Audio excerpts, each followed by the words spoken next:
Hey, this is Troy Taylor with the Championship Football Coaches Clinic podcast, sponsored by Rack Coach, Tip of the Spear, the Top Hopper. Use the code TOPHOP, save 5% today.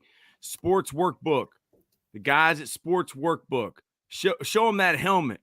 Gerard, this is the sweetest helmet. Man, look at that. That reminds me like that Ole Miss helmet, that light blue. Earn your keep. So Gerard's already been on the show once. I wanted to have him back on. Gerard, for the people that are watching or will watch that don't know you, tell us a little bit about yourself, and then we're going to talk about what you're preaching to your team right now. Okay. So I'm Gerard Johnson, Coach Gerard Johnson. I'm a graduate of Meadowbrook High School. Played for Coach Taylor over there for 4 years. When I left Meadowbrook, I went to Old Dominion, played 2 years there for Bobby Wilder, and then transferred to Norfolk State. Played my last 2 years there under Latrell Scott, Coach Scott, who just got the running backs coach job at University of Maryland. And then after that, I played over. Well, actually, I did NASCAR for about a half of a year. Got to pit the Daytona 500 on the ARCA side in 2018. Still had that urge to play a little bit of football, so I played overseas in Sweden, Finland, and Italy for 3 years. And then once I got in the process of doing that, I was still coaching in the off season with Coach Taylor at LC Bird. Then I figured out that, my body ain't going to keep on withstanding these hits. So decided to start going ahead and just fully lock into coaching. I was blessed with the opportunity to get this head coach job at Caroline with no experience prior to this, as far as head coach experience. And they took a chance on young old me, and I haven't turned back since. It's been a blessing going into my second year now. Last year we did a lot better than the program has been doing for the past couple of years by winning our first playoff game since 1992, and then making it to the playoffs for the first time since 2013. So that was big for our program. Now we got some hungry kids that's ready to work. Man, so, you grew up around football. Your mom and dad, great people, come from a great family, and football is important, and you're a great student, a great leader, and now you're the head football coach at Caroline. I got a phone call from Josh Just, who is Gerard's principal, was a great head coach at Hanover High School, and he said, tell me about Gerard Johnson. And Josh Just is the smartest coach in America. He's the principal of Caroline High School, but he hired Gerard Johnson, and he's an admin, a principal that's a former coach. So just talk a little bit about that process, Gerard, and getting the job and meeting Coach Just and how important he's been to the turnaround there at Caroline. That Coach Just, I definitely have to send a huge shout out to him. A lot of people wouldn't do what he did, and I know he got a lot of backlash on it, but I appreciate this opportunity. And it's funny because how I got this job is pretty much what I preach to my kids about, persistence. And, if you want some, just because it's delayed doesn't mean it's denied.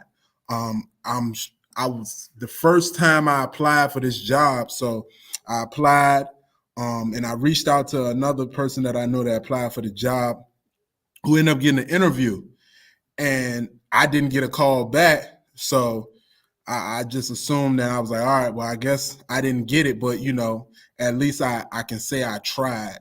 But I kept calling.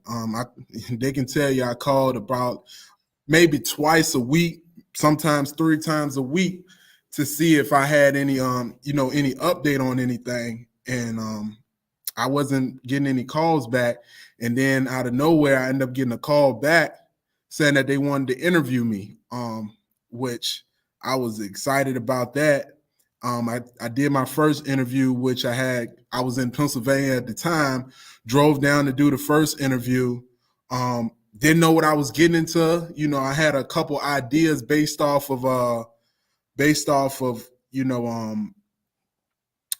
of the stuff that I researched, and then the people that I talked to about how an interview may go. But I really didn't. I was going in there blind, but I knew my passion for football, and I know what I do know.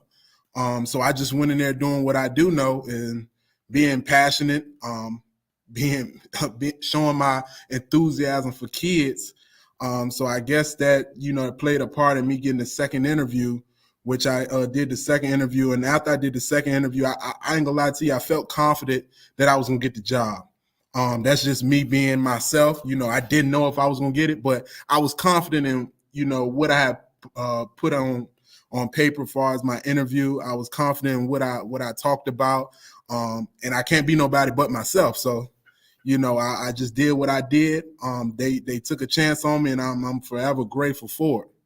Yeah, I mean, at that time, two of my guys, Gerard and Shane Reynolds, who was our offensive coordinator at Bird, they both got head coaching jobs at that same time. Gerard got the Caroline job, and Shane got the Mechanicsville High School job. And I know I called Shane and told him, I was like, "You're going to get this job." And he was like, "How do you know?" And I was like, "The AD just called me." I can't remember if I told you the same thing or not, Gerard, but Jim Tim is from Rochester, New York, and he is a huge Lolo Jones fan. Do you know Lolo Jones? She might be before your time. No, track, hurdles. Okay. I thought she might be too old for you to remember, but Jim LSU. Yeah, I know LSU.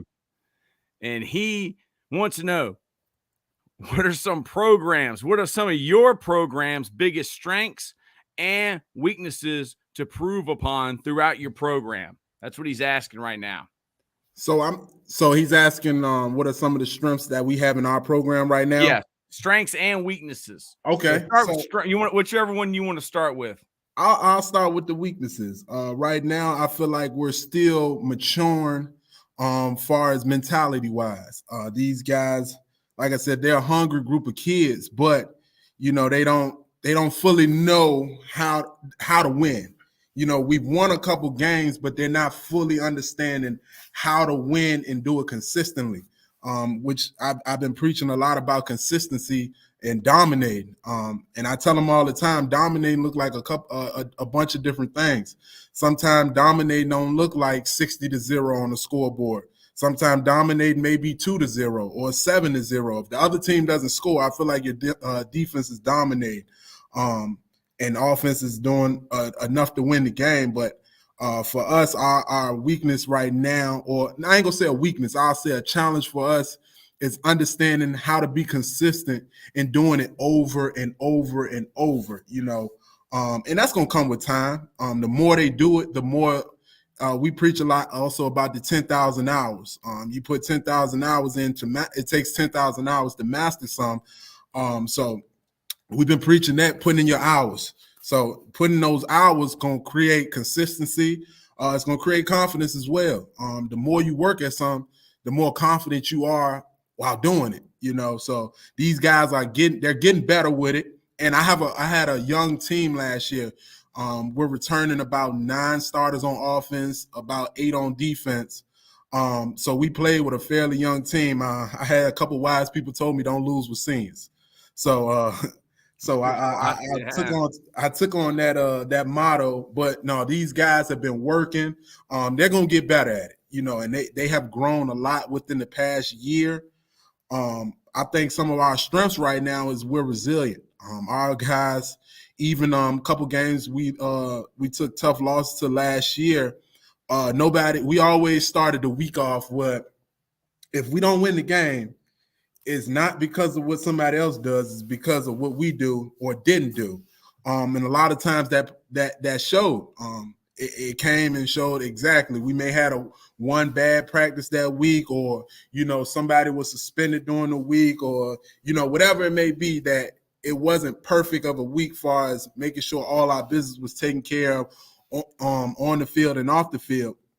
So our guys were resilient. They never put their heads down when we did lose. They understood why we lost. It was never a question. There was nobody pointing fingers of this person did that, this person did that, or didn't do.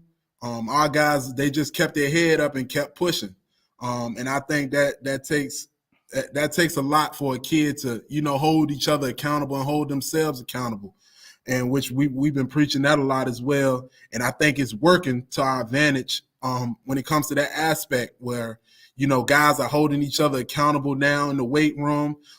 If guy does miss the weight room or miss practice, I kind of don't have to check that. The guys will check that. And we have freshmen, eighth graders are checking seniors. Ninth, it doesn't matter. They're all trying to hold each other accountable, and I think it's going to show when these guys get back on the field with each other. Yeah, Jim Tim says, "Well, bring the pain to all take nothing for granted." And then he says, "Great players make big plays in big situations." And that's right. Gerard's made a lot. All right, he's made a lot of big plays. And now he's the head coach at Caroline High School. What are some of y'all's strengths? Is it the accountability and the ownership that the players are taking? No, it's definitely the accountability and ownership. Even when guys aren't doing what they're supposed to, it's no confusion for the most part about why some things are not working out in their favor or why this is going this way. They've done a good job of understanding that. And we are lucky enough last year where we lost some games where it may be by 1 point. We lost on average outside of 2 games. The couple games that we did lose, they were within 7 points. So that shows that we were close. So now it's about figuring out what was the difference maker. Well, the small things turn into big problems. So we did a lot of small things wrong that turned into bigger problems. So now we're focusing on those small things, doing the small things right, being on time to class, being on time to school, not having nobody to tell you don't skip a rep or a set, not taking sets off in the weight room or on the field doing sprints, holding each other accountable. One thing I tell them is if you don't hold your teammates accountable, well, first of all, if we're a family, we should be able to hold each other accountable without someone feeling offended or anything. And then 2, holding each other accountable. If you don't do it, you're part of the problem. And those guys are starting to understand that. And I had a kid this week. We went up to UVA to watch them practice, and one kid gave the other kid $15, told him get what you want because he didn't have no money. And he didn't ask for it in return. So, that's showing how far we've come over the past year to now where, that's being a family. But that same guy, when he did that, he also holds him accountable by telling him he need to be making sure he's working out while we're on spring break. So, we're getting better at doing the small things right, which in essence will help us in the larger, the bigger picture. Yeah. So when y'all went up there to UVA, what are some things that the players learned from that experience? Oh man, well, first of all, when we went up there, it was a complete difference from last year. We took a couple kids to East Carolina to watch them practice over break, and you can tell the focus wasn't completely there. They didn't know what they were supposed to be looking for, or didn't understand the magnitude of being down there on a college campus, watching college kids, watching college dudes go at it in practice.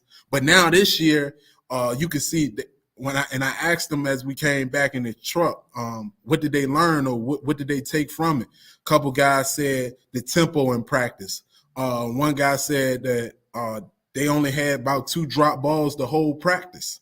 One guy said that the attention to detail, like when they were on the sideline, if they weren't in, they were being, getting those mental reps in. And you can tell in order for them to be able to say that, they had to be paying attention. We had guys that, I had one guy that was laser focused. He was watching the O-line the whole time. Anything that they did, he was watching.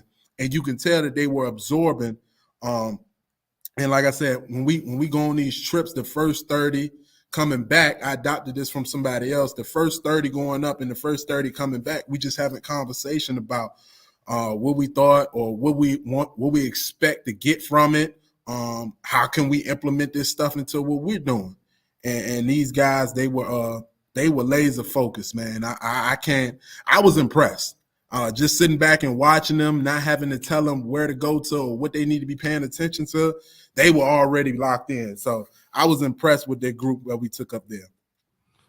Coach Bald, the bald Coach K here said, so proud of you, Coach Gerard. You don't know me, but I've been following and pulling for you since your Meadowbrook days.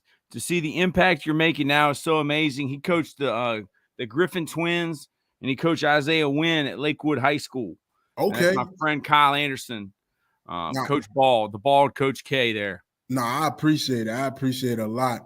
Like I said, I had great mentors that, taught or showed me how to do some things. And, obviously, y'all, my mentors like you, Coach Johnson at Highland Springs, Coach Scott, in Petersburg, Coach Scott at University of Maryland. Those are all people that I pull from and, just try to take small pieces and see how I can implement that into my coaching style. But, I can't take all the credit. I got a good staff.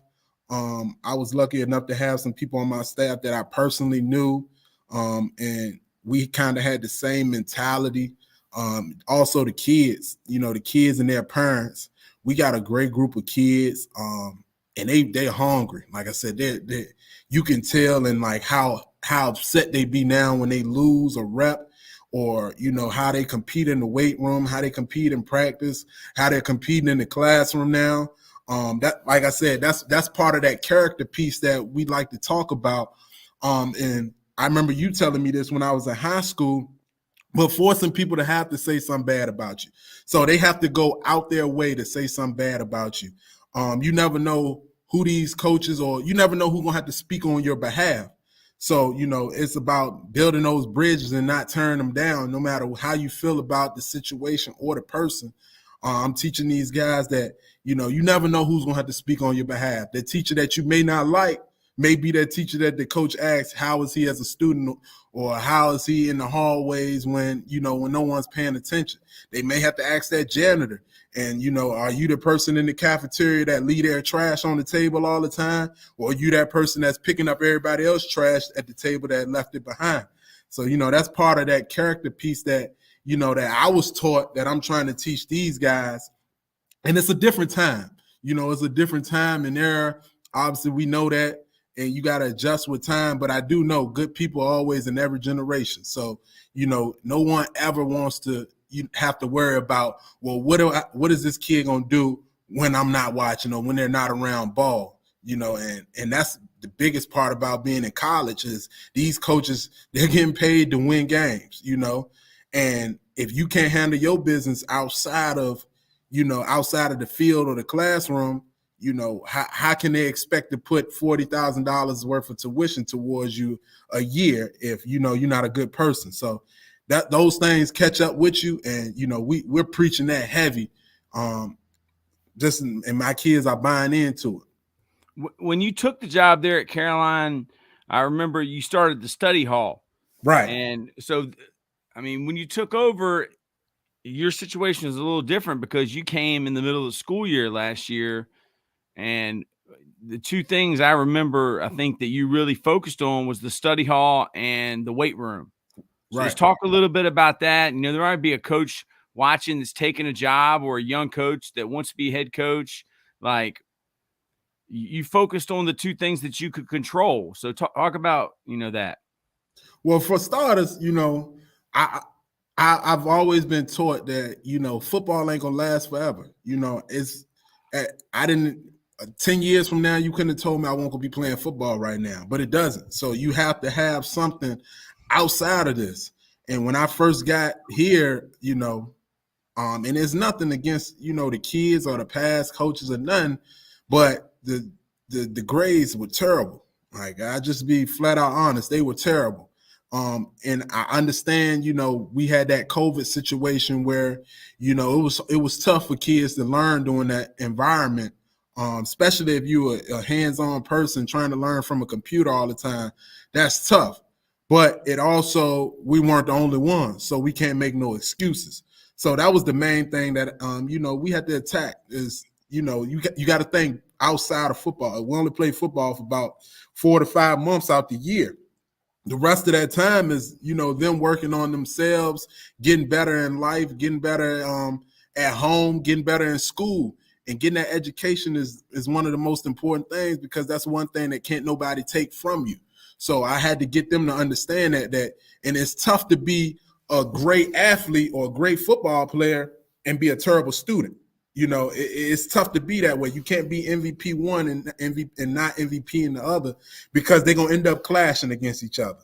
And and they start understanding that, the better my grades are, the more focused I am on the field, because now they play hand in hand. So I think that study hall thing was important for us, for our program, because it set a standard that, academics is gonna be the top priority in our program, no matter what.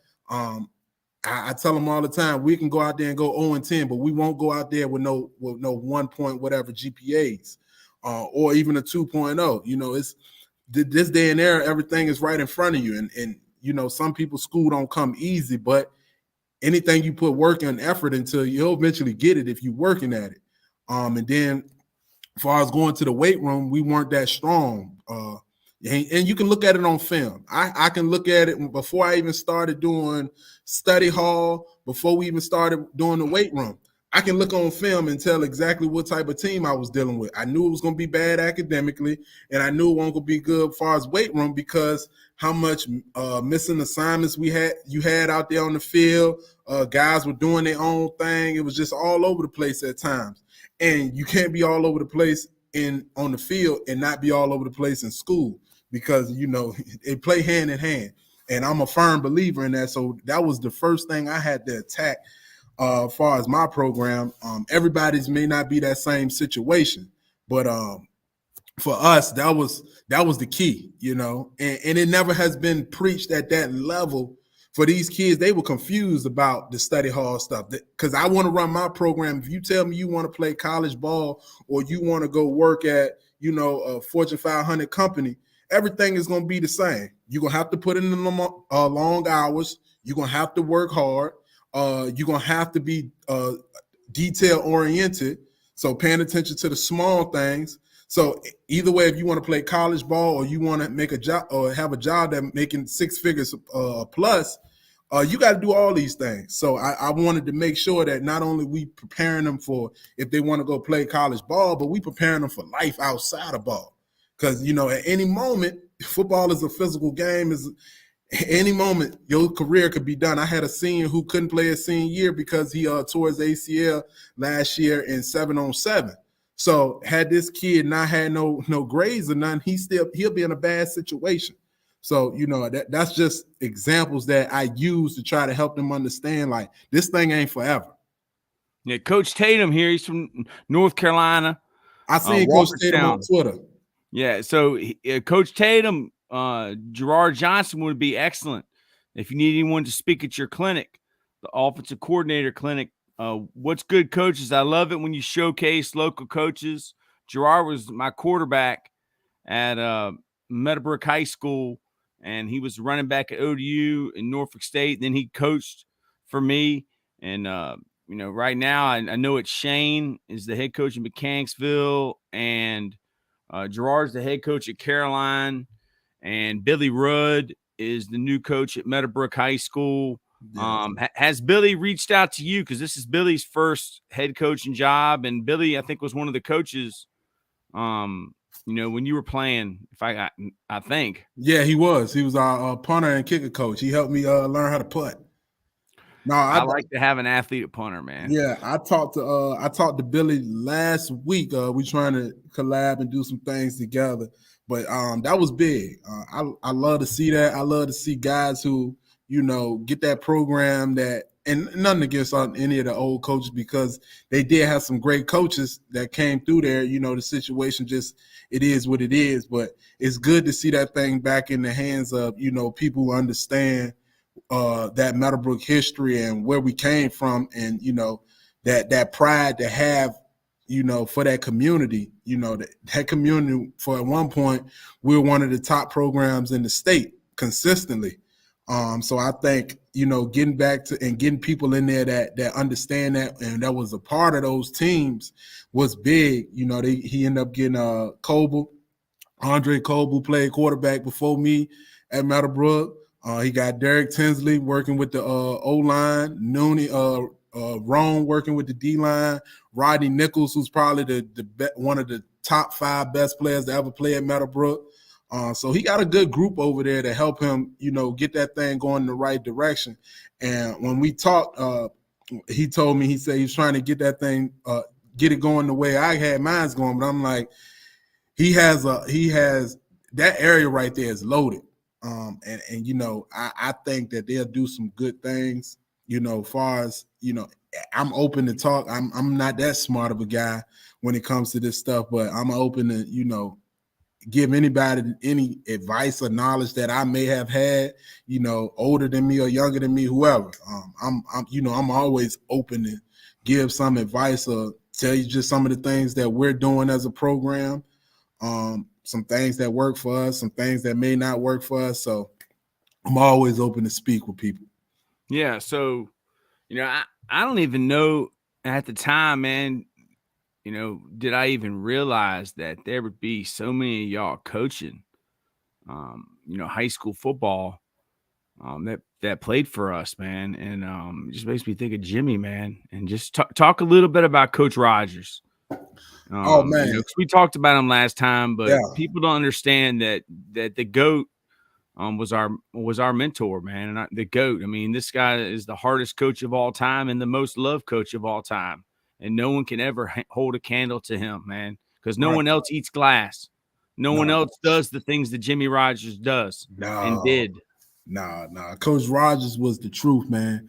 And I'll tell this story again, for people who didn't see it the last time. But, Coach Rogers is one of the first people that I talked to at Meadowbrook. When he was my 8th grade year, he was working with, obviously with Coach Bowles, but he was doing firewood. And my parents was looking for, they seen his sign on the side of the road saying firewood for sale. And they reached out to him, and it just so happened that, he was a coach at Meadowbrook, and my mom and him got to talking, telling him how I played at Beulah at the time. And just, he was like, tell him to come up there. He can be our ball boy. So I got to be the ball boy my 8th grade year, watching I remember the first game I was a ball boy was Dinwiddie game down in Dinwiddie when they had Adam Morgan. I can't remember the big receiver they had, but they had a loaded team, and we were loaded at Meadowbrook. And I was watching some of them guys run on the sideline. I was like, sheesh, these some big boys. But Coach Rogers, I was blessed that he gave me that opportunity. And I'll be honest, that maybe have been the thing that locked me into going to Meadowbrook at the time. Just having somebody reach out and care that much at that time, and then come with you reaching out to me. I was in the barbershop, but Coach Rogers was that guy that I know at any time he was going to be on my behind. I'll never forget, we played playoff game against Verona my senior year. I wasn't doing very well in the first half, and he came up to me at halftime, and he got on me pretty well while I was on the sideline. And I could hear my mom in the stands, get him, coach, get him, coach. But, I never took it personal. I knew where he was coming from because, one thing I learned as a coach is you can get on kids and you can push them. But if you're going to do that, you got to show that you care for them. And it's got to be genuine. And Coach Rogers genuinely cared for every player in that program that he ever came across. He'll give kids jobs. He'll give you money if you need it. He'll give you the clothes off his back if you don't have no clothes. He'll give you rides home, whatever. He'll do whatever for you. And that's one thing that I try to take with me is, doing whatever for these kids, because you never know what they're going through. You never know what they need. but they're gonna always eventually let you know just by how they maneuvering around. And Coach Rogers demonstrated that at a high level, even all the way into the day where he passed. We were lucky enough to go. I was lucky enough to be able to go see him right before he passed, and just hearing him say he was proud of what I was doing. I knew he genuinely meant that. I knew that made him proud to see not only me, but all the other coaches all the other players that he had coached become coaches and become great coaches. We got some people that played in that program that, we had that are great coaches. We got head coaches, great assistants. We got guys that's in the NFL coaching. We got guys that's strength and conditioning in college. So, Meadowbrook, we produced a lot of coaching talent and a lot of playing talent. And Coach Rogers was a big part of that. I think you can ask anybody who made it from that being under Coach Rogers can tell you he is a part of who we are. Not only just every other coach that we had, but Coach Rogers got a special part in our heart. I know for a fact anybody can relate to this. When you see Coach Rogers in that white truck coming up the hill, you know what kind of mood he is, because our practice field was up on the hill away from the school. You know what kind of mood he is by how fast that truck is driving up the hill. If the truck is driving at a normal speed, all right, we good. But if that truck is coming full speed up that hill, you might as well just get down and start low crawling. Man. So yeah. I love Coach Rogers, man. He's forever gonna be, a big part of everybody's heart who came across him at Meadowbrook. I don't think anybody can speak bad on his behalf, because even though he was tough, he loved hard, but it was all love. It was never coming from a malice place. Yeah, I mean, I think that's what the best coaches have, man. Is the best coaches have a heart. And I mean, dude, I just think about like a year ago. I mean, we sat there and we saw Jimmy for the last time, and I guess it's almost hard to believe that we'd be sitting here today, man, talking on this podcast.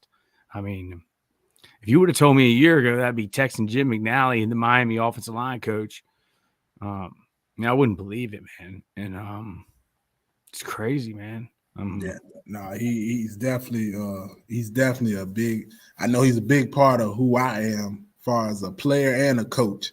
That tough mentality of not surrendering, not tapping out. I take that with me and I pass that to my kids. We don't tap out to nobody. I tell them at any moment, anybody can come out there and we're gonna play them. Whether that be the New York Giants, it be anybody. We're not gonna tap out. We're not gonna back down from nobody. And that's Coach Rogers. He was small, but he packed a lot of power behind him. So, me being a smaller guy coming out of high school, I had to take that mentality with me to, to college, when I was playing overseas, and even as a coach. It's that chip on your shoulder that Coach Rogers always had or embedded in us, that you don't tap out no matter who it is, no matter how big they are, no matter how fast, whatever the case may be.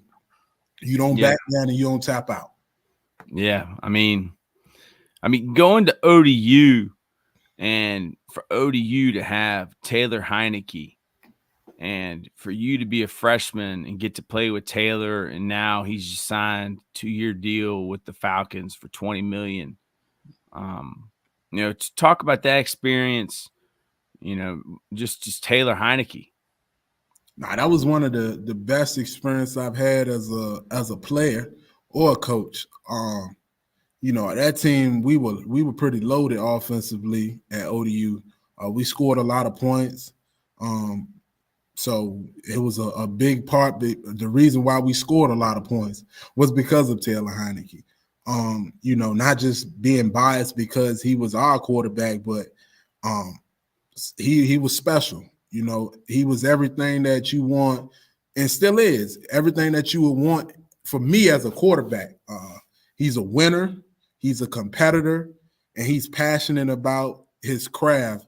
And you can tell that by how much hours he put into his craft while we were at ODU. I used to be in the facility a lot watching film me and Zach Pascal, who just signed with the Cardinals. But we were in there a lot, and anytime we were in that office, he was in there studying. And he can decide, he can, pick apart a defense like no other. Like he was at a high level. And we ran a no huddle offense. And the way how fast he can process things, knowing exactly where that ball need to go, getting through his reads, knowing, all right, this is not going to be there. All right, the check down might be here. Sometimes he'll tell me who he's throwing it to before it starts, or where the ball may go to tell me get out the way or get to the check down or make sure you pick up this blitz. And eventually I started trying to see the game from his eyes because how fast he's seen it. I understood it in a sense because I played quarterback in high school, but I remember in high school, you always told me know what everybody got, and he perfected that. He knew exactly what the O-line would do. He knew exactly what I needed to do, what every receiver would do, on top of what defense they were playing, what coverage they were in, who were the best player on defense. If they sub in somebody, who to go to. He knew all the sub packages. So he was a high level quarterback, and I think is even showing in the NFL. How well he did for the Commanders and other teams. But T. Hine is but he's a great guy too. Like I said, I'm not being biased, but T. Hine was a guy where you can ask him or talk to him, and you don't feel like you somebody that's being Hollywood. Somebody who get that much publicity at that age. Sometimes that can go one or two ways. But he was that down to earth guy where he'll hang with you. He'll talk with you in the locker room before the game, after the game, whatever. He was just a real solid dude, and I have nothing but respect for him. So there's young coaches out there, and they want to move up. Right. They want to go to college. They want to be the head coach. How old are you now? I just turned 28 this year. Okay, so you're 28 now, and I think I became head coach when I was 29 at Amelia. So, like, what's on your heart to those guys that are out there that may be watching? I mean, they look at you and they're like, wow, look at this guy, man. He's 28 years old and he's a head coach. I could do the same thing. But, what's on your heart for those young coaches out there? Well, I mean, just even something as small as, and I I'm a very, very, I try to be a humble guy. My parents won't allow me not to be. And that's just my faith in God as well, knowing that how fast he give you something, he could take it away from you. But I was lucky enough to be the youngest head coach ever in Carolina history. So, some of the things that I always said I wanted to be a head coach, mainly because I feel like I'm a pretty decent leader. But, for the younger guys who I talked to a guy who he was a middle school head coach. I was talking with him about getting him on my staff. And, he's fairly young, but he wanted to jump right into a D coordinator spot in high school at a varsity level, being a middle school head coach at about 2021. And the one thing I told him was, be patient. Your time going to come, but also enjoy the process. And a lot of people have told me that, and I didn't understand it at first because of how tough this process can be. People don't understand from the outside looking in as a head coach, it's more than just football. Football is like one of the smaller things you have to worry about. That's the easy part. We know that we can coach football, or we know football. That's why we got the job, a lot of it. But, some of the small things that you don't see behind the scenes, even so much as the emotional part of it. Understanding that you're gonna take on the emotions of all your kids, and if you're not ready for that, it's good to sit there and learn from some good guys or good head coaches. Sit there and be patient with everything. That process is gonna be the process. And if you try to rush the process, you may get an opportunity that you're not fully prepared for. So I feel like for the younger guys that want to get into this thing, or even older guys, Some people feel like they're too old to take on certain positions, like a JV position or something like that. But, just enjoy the process. And, when the time comes, you're going to know when that time is right. And when that time is right, just go for it. But, don't try to jump into something that, you don't know if you get that opportunity. And that's what I tell my kids too. All right, we want this opportunity to play college ball. The idea sounds good. You go home, tell your parents, yeah, I'm going to play college ball, or I want to play college ball. They go tell all the family, their friends, or I want to play college ball, or I want this job. He wants this job. Yeah, it sounds good. But if you get that job or you get this opportunity, what you going to do with it? And a lot of times people get this opportunity and you see it where they fail because they weren't fully prepared for this opportunity. The idea sounded good, but the process, it wasn't exactly what they wanted or was looking forward to. And, being the head coach, you're going to be that face of everything. You're going to be the face of when you lose, when some don't go right with your kids. You got to be prepared for those phone calls where if something happened out in the community, or, your kids did this or even the parents may want to reach out to you. You got to be prepared to handle all that and take on all that. So I would just say, enjoy where you're at the moment, and then just reach out to other coaches and see how far you along. Sometimes it's good to hear it. Sometimes we don't want to hear it, but ask other coaches, do they feel like you're prepared for it? And ask guys that got, valid responses, or they may be even a high level coach. See what they think about you, see how they feel, get a coordinator role. I was lucky where I didn't have a coordinator role before this, outside of working with special teams and stuff. But, sometimes, God works in mysterious ways, and God going to put you in positions where, it's either you ready for it or he going to make you ready for it. And I think that he put me in a position where I was able to, I'm able to grow, because I'm continuing to grow every year. I'm trying to find new ways to grow as a head coach.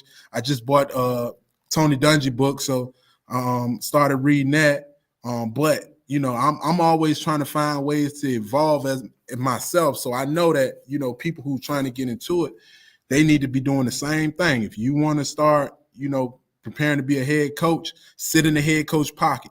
It's hard to tell somebody I want to be a head coach, but you the last one into the meeting room, or the one that hardly show up to, those Saturday or Sunday after the game meetings and watching film. So it's hard to say you want to do that if you're not doing the same things, or if not trying to be involved as much as the head coach. So I remember you texting me once you got the head coaching job at Caroline. It might have been during the season, but you sent me a text about, I guess you started thinking about when you were in high school and I was the head coach, and you, I can't remember what you said, but you said something about how, I guess you said you understood, or, how I felt, or. Oh, yes. Yeah. Talk about that. So when I was telling you that I understand now what you were going through, or what you may have had to go through when I was playing for you, because, some things, like I said, you don't understand the full magnitude of everything until you in this position. And, I have a tremendous respect level. I mean, I always had a high respect level for head coaches, but I have an even more respect for anybody I ever played for. As a player, you don't think about this stuff. You thinking as a player, but once you become a coach, and you hear some of the, like, you go back and think about some of the things that may have been said about your head coach, or may have been, the conversations in the locker room that you may have said, you say about your head coach, but you don't realize until you get in that position, everybody say what they will do if they had this opportunity, or, they would do this completely opposite, but then, eventually get in those positions and don't do none of what they said they were going to do, or had no idea that this thing was going to be at this magnitude. So like I said, that's what I was telling you. I was like, I got a high respect level for, when you are head coach, because our team, a lot of coaches wouldn't have been able to handle the team that we had with the personalities that we had. We had a great team. We had great people on the team, but we had people coming from all kinds of backgrounds.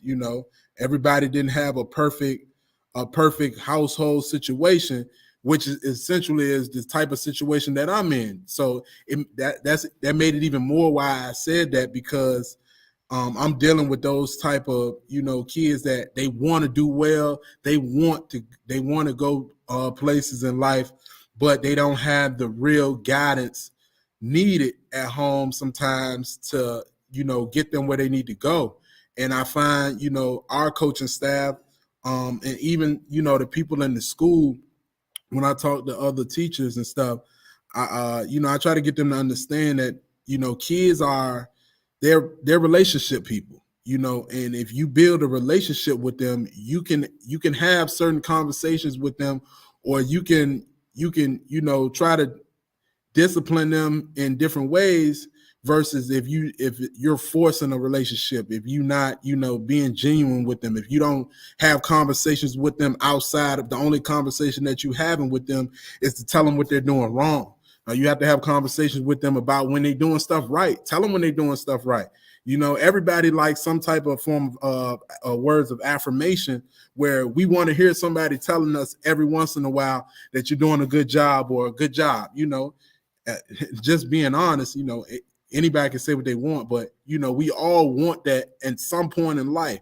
And so if you think that if you know that you want it as an adult, what do you think they want as kids? And these kids that's coming from broken homes, may not have a father, may not have a mom. I had a situation recently where one of my kids just lost his father, and that's a tough situation, not only for him, but even for the players around him, because of how much of a people person, and how much of a big personality he is for our team.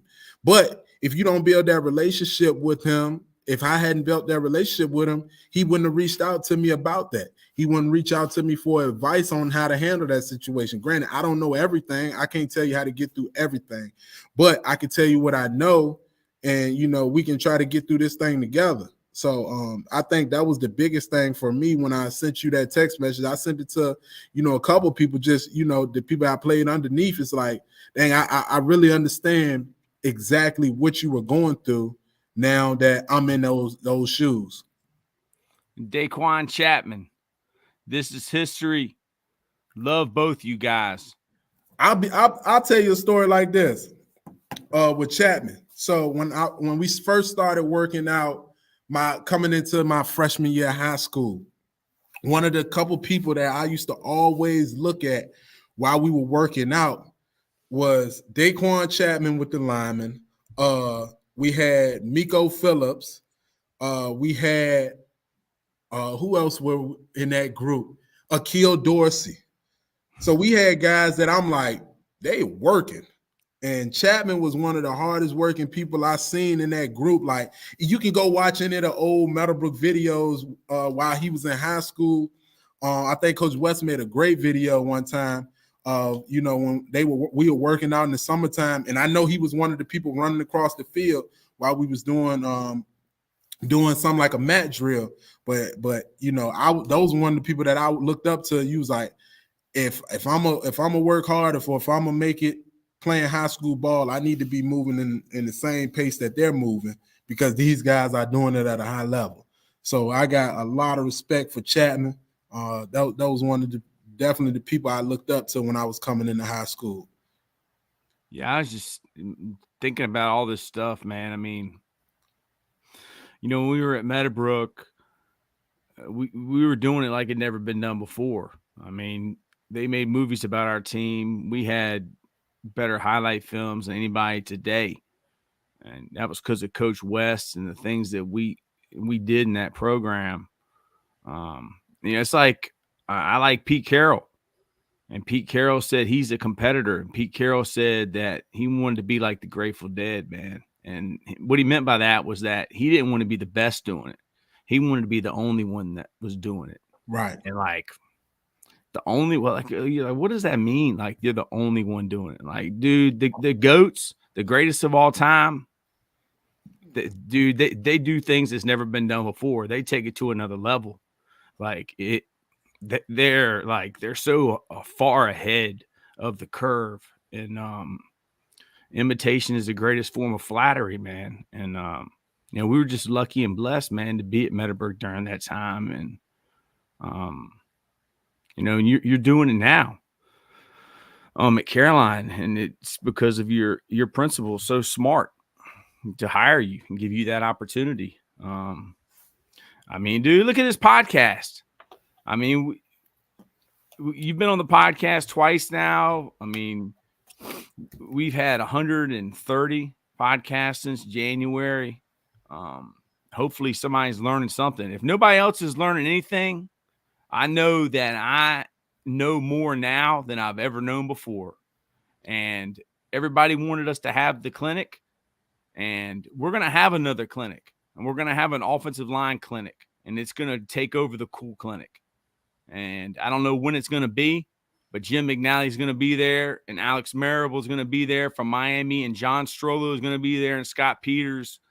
But we're going to do it like it's never been done before. And dude, that's your legacy. No, you're doing it up. People don't know. I was the first clinic you did, I wasn't able to participate because that was my junior year and I had not signed yet due to, recruiting stuff when they started at Meadowbrook. But the next year, the second year, I was able to, be a part of, able to help walk around.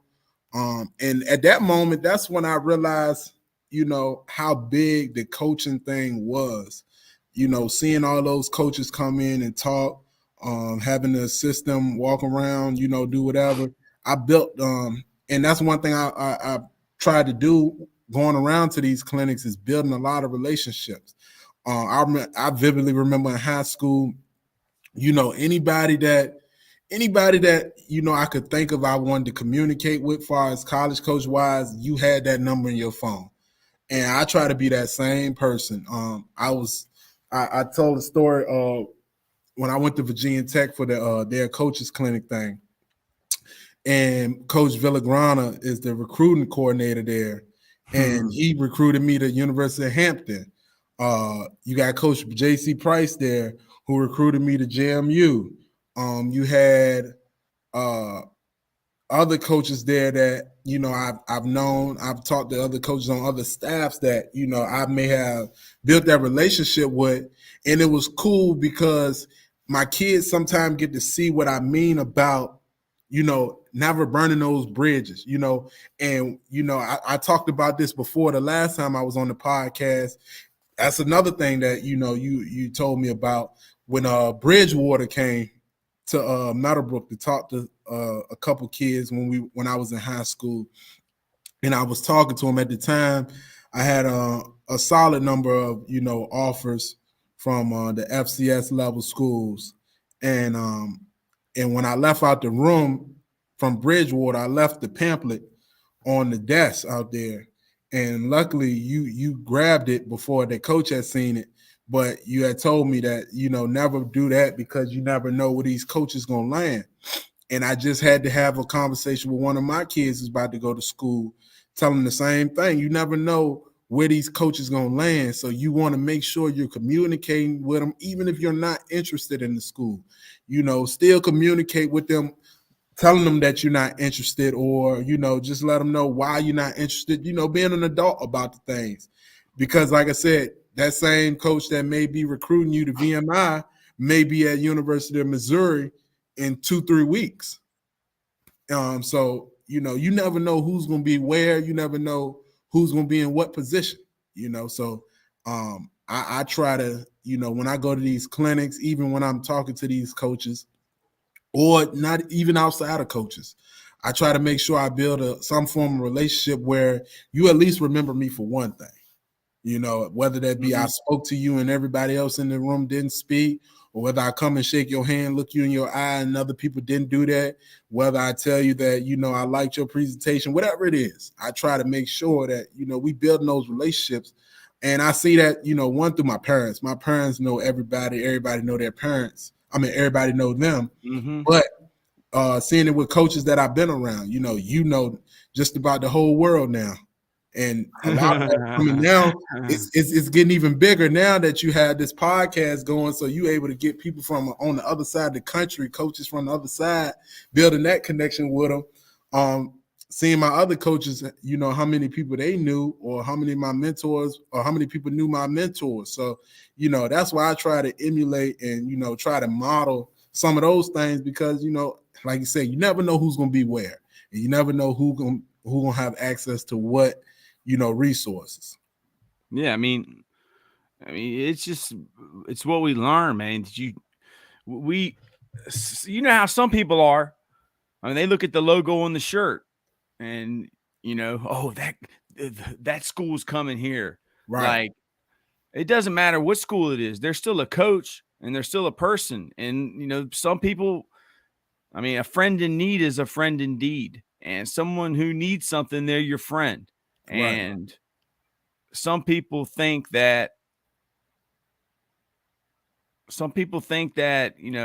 oh, I'm really going to be good to this person because that person's at this school, or that person has this job, or, they can help me get to where, I want to go. But you don't treat people like that. You do what's right for people, no matter what their level or position is. Right. We treat the janitor the same way that we treat the president. My friend Kyle said, this is real good. He said, you treat regular people like rock stars, and you treat rock stars like regular people. Right. So that was my friend Kyle. JC Hall. My friend JC Hall. Troy and Gerard. Great listen. Keep grinding. Raw meat. JC Hall. Have you ever seen the movie Peanut Butter Falcon? I have not. Okay, you need to watch it, man. It's a great movie. All right. It's about this kid who's got Down syndrome. He's probably like 25, 28 years old. And they got him living in a old folks home. And he wants to get out. And he has this VHS tape of this pro wrestler. And the name, it's a fake wrestler, but the guy's name's Saltwater Redneck. Right. And he breaks out of the old folks home and he meets this dude. It's like a modern day version of Huckleberry Finn or something. Right. But in the movie, the two things that I took from it, I'm not going to tell you what all happens, but there's two real good sayings. And I guess it's Mark Twain, because Mark Twain was one of the greatest writers in the history of, our country. The first one was, friends are family that you get to choose. Friends are family that you get to choose.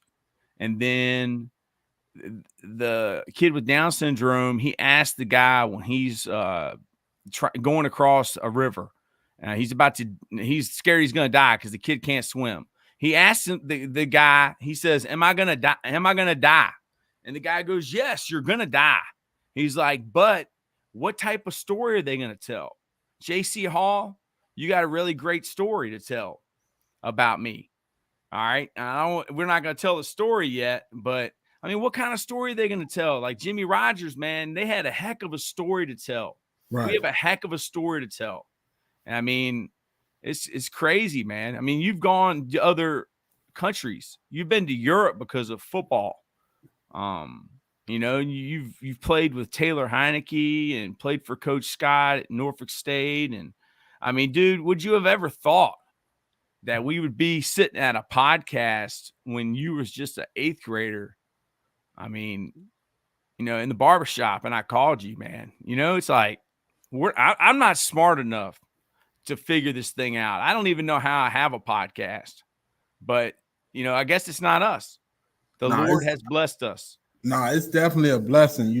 Like I said, I tell you all the time, I always said that I was not going to be a coach, but when I got done being as I started, considering whether I was going to keep playing football or not, and, trying to figure out what I was going to do outside of football, it was nothing that I felt like could equate to, what football has done for me, and, what football had the positions that it has put me in.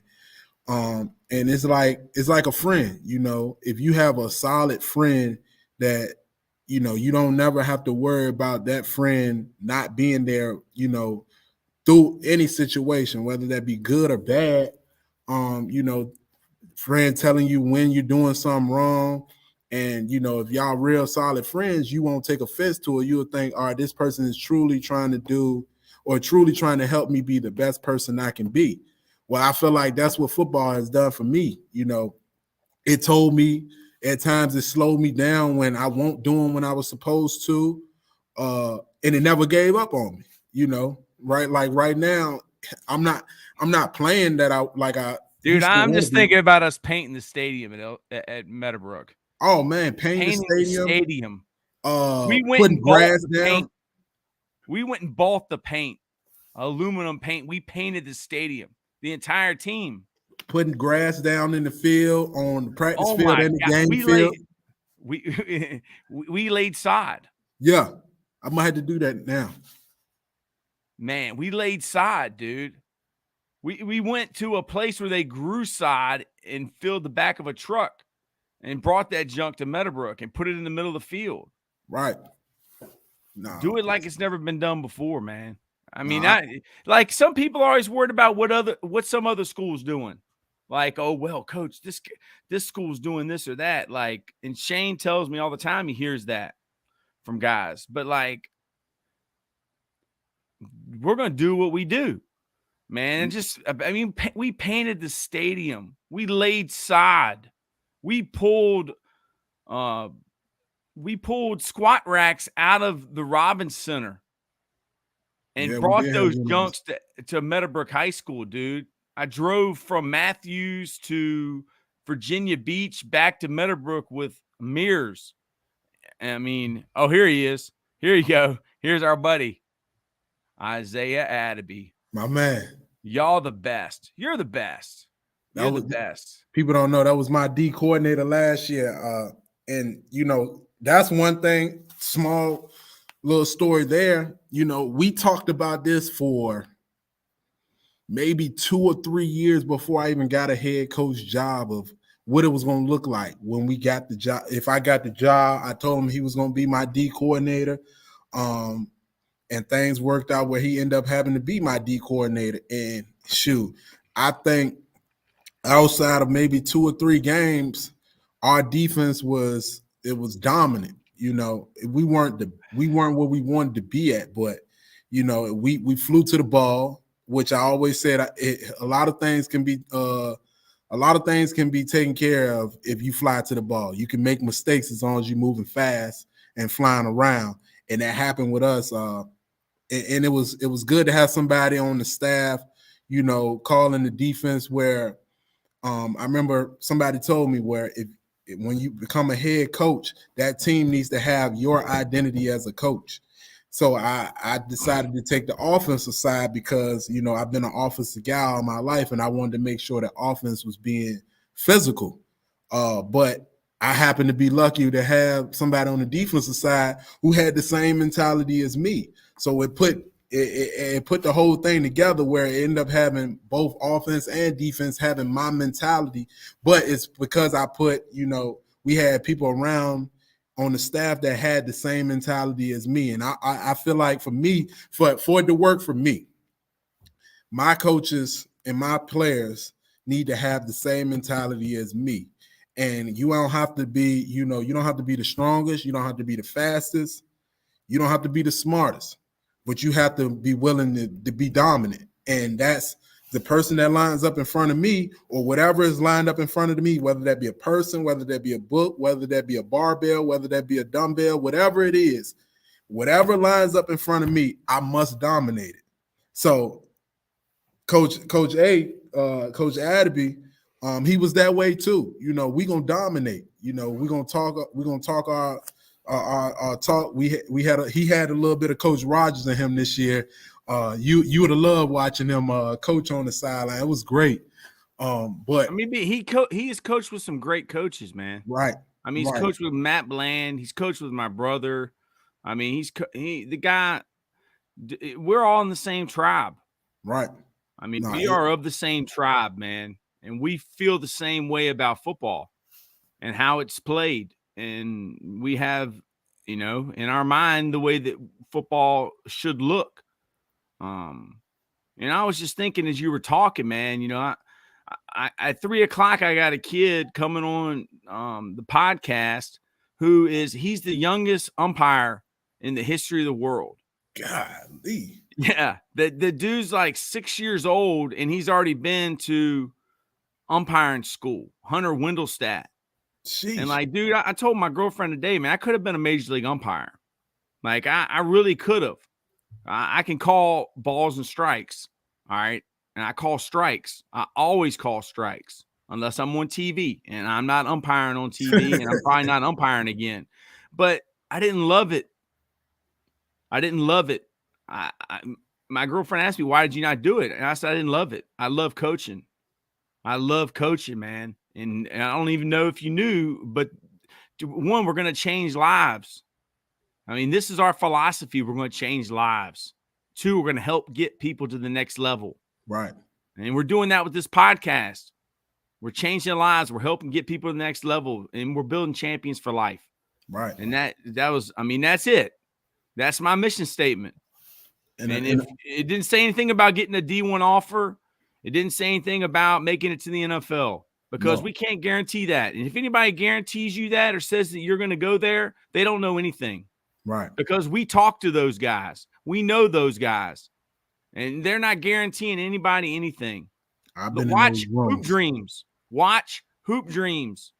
And I was thinking about the two guys I forgot that I'm very proud of is Bentley and Waddy. Right. And how they've gotten into coaching and how much success they've had.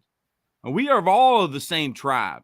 I mean, even when I look at some of the guys' coaching staffs, I'm like, well, that guy played for us. This guy played for us. And that, man, when I was looking at Billy's staff, I was like, Dominique Roan. Like, Roan is Roan, man. He was a grown man. He's a bad chicken. He comes from that Beulah tribe, too. He's a Beulah kid. I mean, we are all the same tribe, man. Yeah. And, it's just, I'm just sitting here getting emotional, man, just thinking about it, But the little guy is an umpire, man. No, it's funny that you said that, and I ain't. You're umpiring. I was umpiring as well, but it's funny that you said that. You realize that you don't love umpiring. That's why you probably won't do it. I didn't realize, or I didn't know exactly what I loved. And other people knew. I knew I loved to play football. I didn't know I loved to coach it. And one thing that my newly wife has said to me last year, I was trying to dabble into all kinds of adventures. I was talking about going to the military at one point. I was talking about I was going to drive the truck for Frito-Lay, all kinds of stuff. And one day she told me, she's like, all right, enough is enough. You just go ahead and stop doing that. You're not going to do that. That's not what you want to do. So sit down and figure out what you want to do.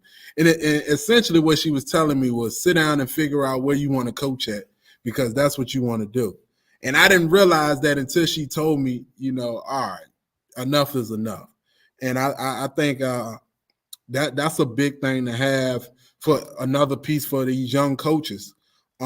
It's good to have somebody in your corner, that's going, for one, this is a different world at times. This coaching thing is not easy, and it's not for everybody. It's not for everybody that's around you. It's not for everybody. It's not even for everybody who wants to do it. But one thing about it is she makes my job a lot easier by taking care of some of the things that sometimes that I don't have to worry about right now.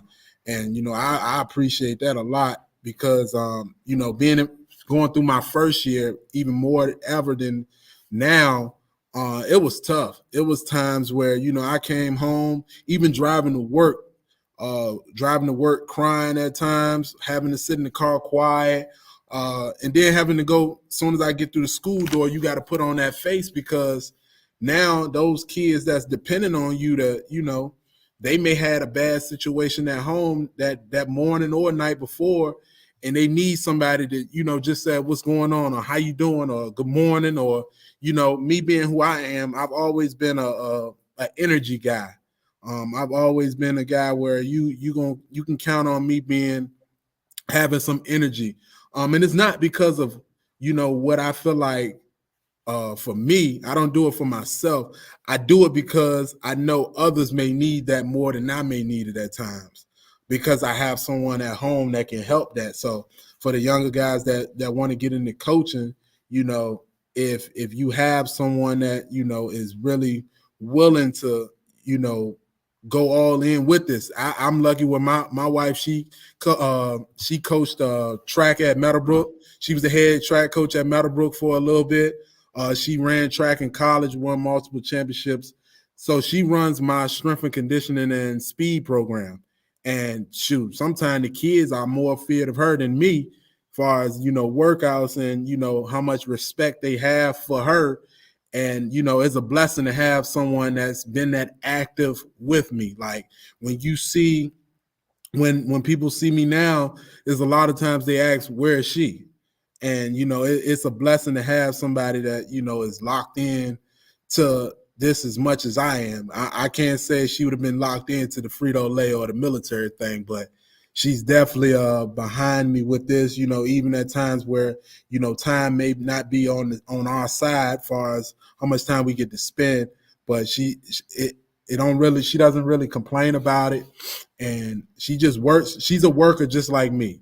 She's a grinder. She don't take no excuses.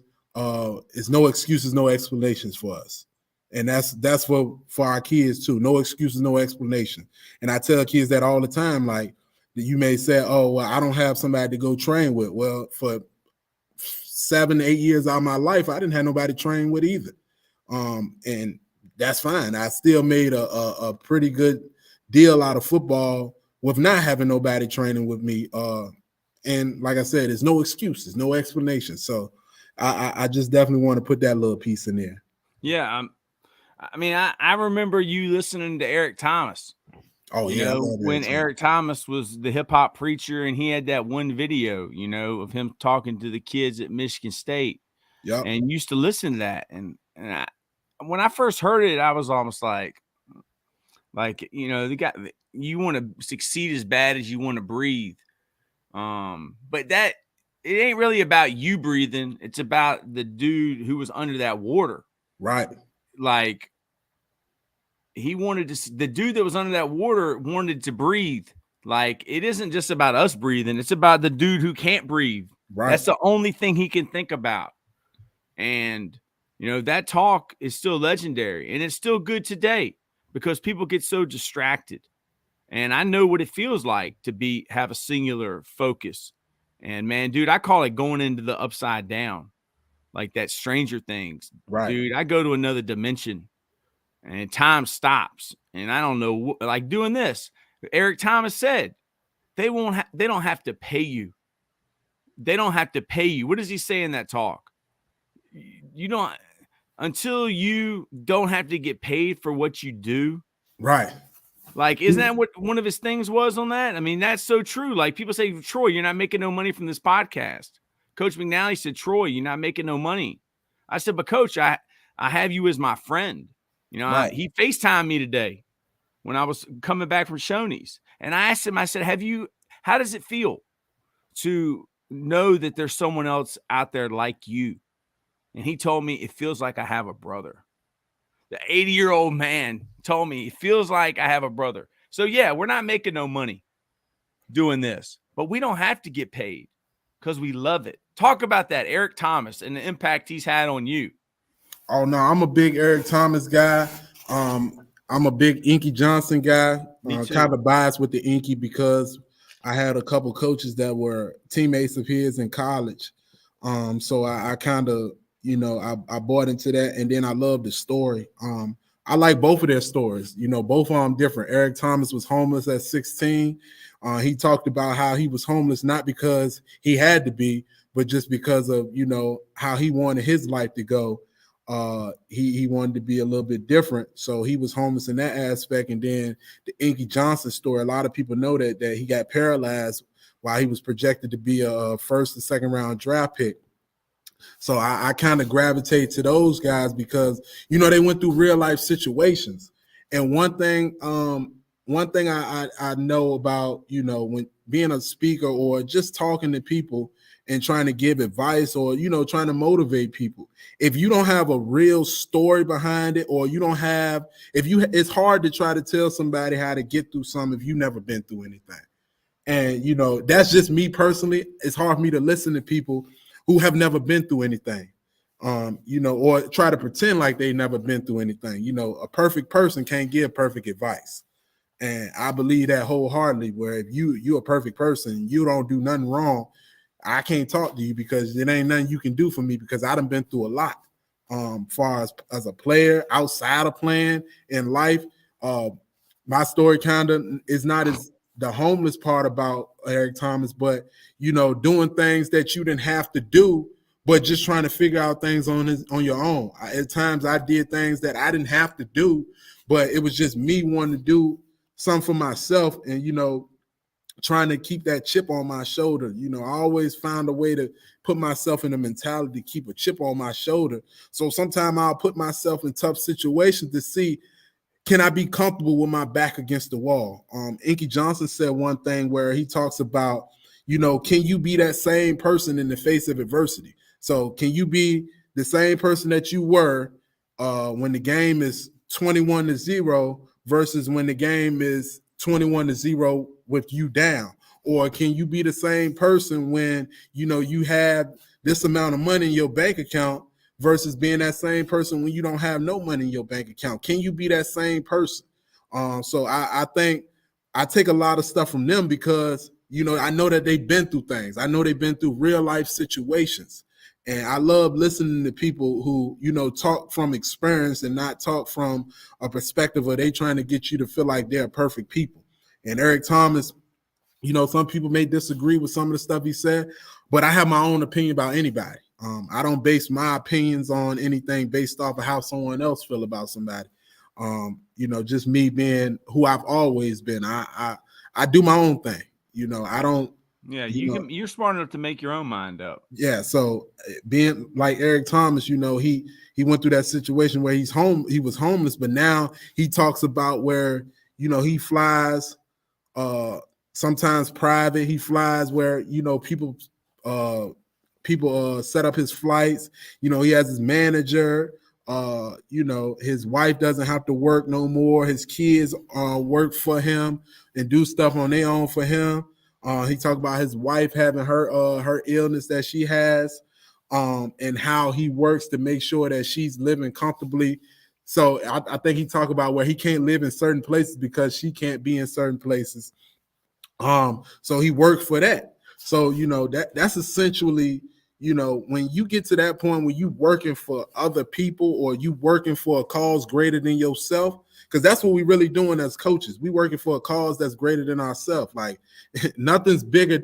Like I'm not bigger than this program at Caroline, because once I leave or if I get fired, this program's still gonna be here, or this school's still gonna be here, or when you know, when God calls us home, you know, this world's still gonna be here. So I'm not working for a cause that, you know, I'm greater than. This cause is greater than myself, and you know, it's here for, you know, I want one day if I'm blessed to have kids, I want my kids to be able to see like their dad wasn't a selfish person. I'm the only child, but a lot of people at times come to me said, you don't act like the only child, and that's because my parents and my grandparents raised me to be who I am. You know, I grew up in big families on both sides. I got the second biggest family on my dad's side in Petersburg, and my mom's side is pretty big too. So, you know, I come from big families, and I come from, you know, people that's not selfish. Like if one has some, then everybody has it. If one doesn't have it, somebody's gonna make sure that we all get it for that. So, you know, that's how I take my approach as far as with my kids. I'm working for a cause that's greater than me, because if I can change one of their lives, then they can change 10 people's lives, and then those 10 can change 1,000, and you know how that goes. But I just be who I am, because I know that if in those times when stuff is tough, where why am I doing this, when you ask those questions, because as coaches and as a player, you're going to ask those questions at times, like, is this worth doing sometime, or why am I still doing this? And anytime that question come about, it's always a situation that comes up with one of my kids, or something that happens where a kid writes a letter saying that he looks at me as a father figure. I'm not that much older than these kids. For a kid to say that he looks at me as like a father figure, that means that now I'm it's not walking on eggshells, but it's like now I have to make sure that whatever example I'm being, that they get to see that. Like, I want them to see what it looks like to be a good husband. I want them to see what it looks like to be a good father. I want them to see what it looks like to, care about people outside of yourself, because that's what's going to get you through life. If you have kids, you want your kids to look up to you and not have to go other places for you to raise, for your child to be raised, or for your coaches. For your kids that you're coaching. You want your kids to be able to get everything that they need in-house, so that they ain't got to go other places. They ain't got to go to the streets. They ain't got to go to wherever to try to find that guidance when it's right here. Like, and I tell my coaches, make sure you communicating with the kids in your position group, and even outside of your position group. If I'm an offensive coordinator and I can only talk to the offensive guys, I have no relationship with the defensive coordinator. The defensive kids. Then I'm not doing my job. I'm just there just to be a bump on the log, or I'm just there just to, get whatever I'm collecting from this. But no, I try to make sure I'm building those relationships, even as a teacher. Like, everybody in this building know, even if the kids don't like me or not, they know that Coach Johnson is going to be in the morning time making some type of noise. I'm going to be loud. I'm going to make sure they all up, and they appreciate that. They appreciate the fact that somebody is there pumping energy into them early in the morning, because don't nobody like school. Like, it's very rare that kids like school. So if you don't like school, my job in the morning, I make sure I sit where they come in there and they're going to hear high energy. Because then they're going to start thinking, well, shoot, maybe I am here to learn, or maybe I am going to get excited to learn, or whatever it is. Maybe I am going to be here and have a good day. So I just try to be that. Yeah, man. So we've been talking for 1 hour and 22 minutes, man. Oh yeah, no, we've been getting it. But what else do you have to say that we haven't said already? I think for the most part, pretty much covered a lot of things. Like I said, if anybody who's listening to this, like I said, I'm not the smartest.